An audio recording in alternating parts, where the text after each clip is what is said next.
My name is Linda. I am married to Duncan and I have 2 boys. My role within the church is that I am currently heading up Firm Roots, which is a cancer prayer support group, and it also has a voluntary leg to it where we can support people within the community who are on their cancer journey. I also support the asylum seekers within our local community of Burscough and Ormskirk. I prefer coffee, but unfortunately it gives me migraines, so I'm on to decaffeinated tea.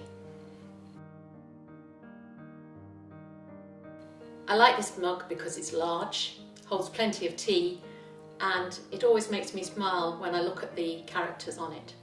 I have others in the set which have cows or other characterisations of sheep.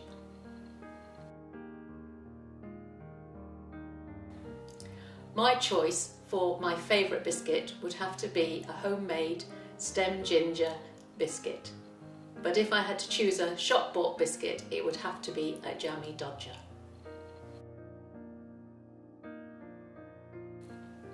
I love Cadbury's cream eggs, and I'm afraid I look forward to seeing them on the shelves. They're a bit of an indulgence, and when I buy one, I bite the top off. I then lick out the inside and then I nibble it to make sure it lasts as long as possible before it gets all over my fingers, and then I have to eat the rest.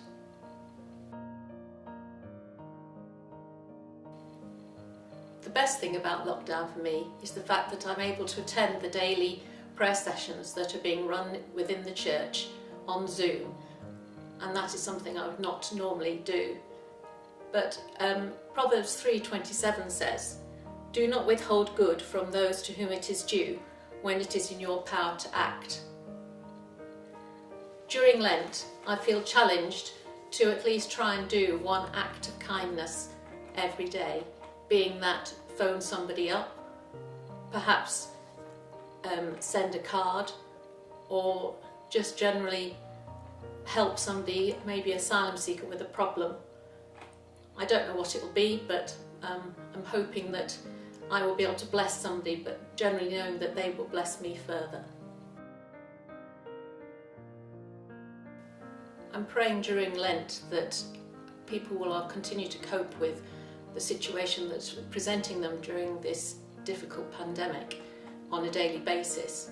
And we're praying constantly that people are coping with either the physical symptoms that they are experiencing, or perhaps the mental or financial situation that people are in that are beyond their control. I also am praying that once we're back together, that the church will be able to return to its normal worship and we'll all be able to sing together.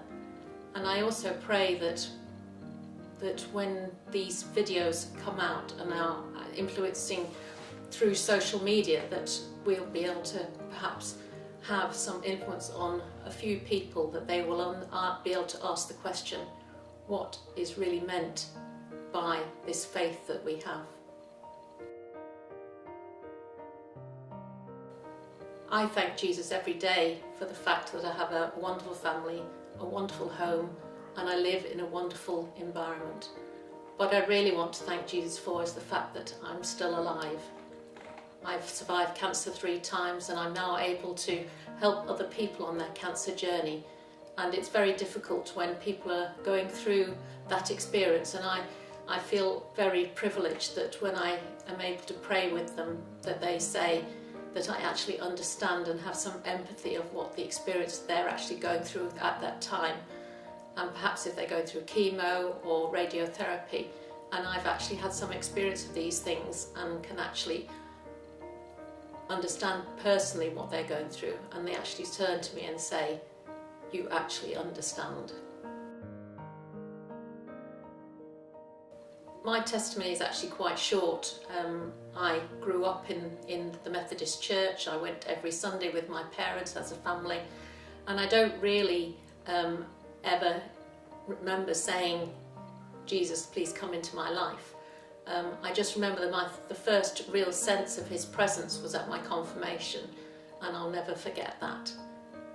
I don't really remember moving forward in my faith until we started attending St John's, and we came there because we wanted the boys to have Sunday school every week, and the Methodist church that we attended unfortunately couldn't offer that. So we started attending St John's, initially combining the two before going to St John's full time as time went by. It was the M courses that were run about 15 years ago where I really saw a growth in my faith, and since then, over the years, I've really seen God's presence in a number of different ways.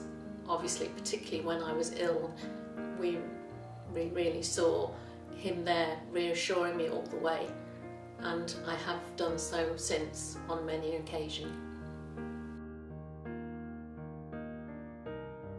My hope and prayer this Easter for Burscough and beyond is that, firstly, that we will be back in church for Easter, as one of my favourite services is Easter Sunday, and then we'll be able to celebrate as a church family and be able to worship together.